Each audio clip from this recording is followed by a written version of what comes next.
एक छोटे से गांव में एक साधारण गाड़ीवान रहता था। हर सप्ताह वो अपनी बैलगाड़ी लेकर दूर के बाजार जाता था।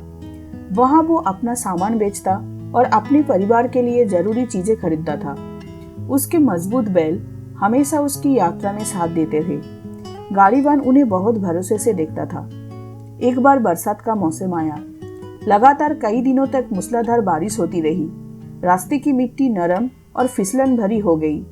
जगह जगह छोटे गड्ढे बन गए थे और कहीं कहीं तो सड़क इतनी धंस गई कि पैदल चलने वालों और जानवरों के पैर तक मिट्टी में समा जाते। तूफान तो थम गया था, लेकिन बाजार तक जाने का रास्ता अभी भी कठिन था। फिर भी गाड़ीवान ने हिम्मत नहीं हारी। उसने गाड़ी पर सामान लादा और बाजार की ओर चल पड़ा।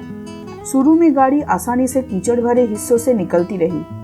बैल जोर लगाकर गाड़ी खींचते रहे, लेकिन जैसे जैसे रास्ता आगे बढ़ा, अचानक गाड़ी के पहिए गहरे कीचड़ में धंस गए। गाड़ी एकदम रुक गई। बैल जितना जोर लगाते उतना ही उनके खुर कीचड़ में फिसलते। गाड़ी 1 इंच भी आगे नहीं बढ़ी।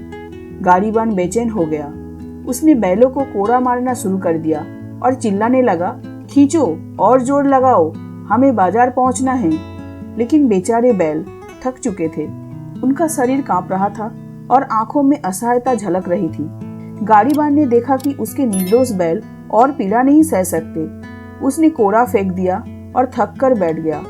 निराश होकर उसने आसमान की ओर हाथ जोड़ लिए और प्रार्थना करने लगा, हे बल की देवता, मेरी मदद करो, मैं असहाय हूँ। मेरी गाड़ी फंसी हुई है, मेरी बैल थक चुके हैं, कृपया करके मेरी रक्षा करो। पहले तो कोई उत्तर नहीं मिला। गाड़ीवान मायूस होकर बैठा ही था कि अचानक उसके सामने एक तेजस्वी प्रकाश प्रकट हुआ। वो स्वयं बल के देवता थे। उनका स्वर गहरा और दयालु था।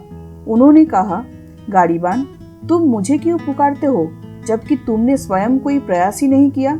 तुम अपने बैलों को तो पीटते हो, लेकिन स्वयं पहिए को धकेलने की कोशिश तक नहीं की।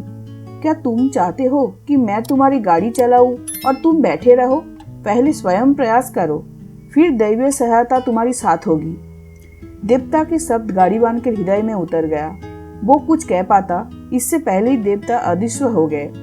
अब गाड़ीवान ने साहस जुटाया और पहियों के पास जाकर कंधा लगाया। बैलों ने भी पूरी ताकत से खींचा।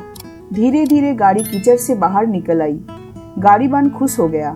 उसने सीखा कि सच्ची मेहनती भगवान की मदद को बुलाती है। उसने मन ही मन कहा, सचमुच ईश्वर उसकी ही मदद करता है जो अपनी मदद स्वयं करता है। उस दिन से गाड़ीवान ने यह शिक्षा जीवन भर याद रखी कि बिना प्रयास के केवल प्रार्थना से सफलता नहीं मिलती है। इससे हमें क्या सीख मिलती है? ईश्वर उसी की मदद करता है जो अपनी मदद स्वयं करता है।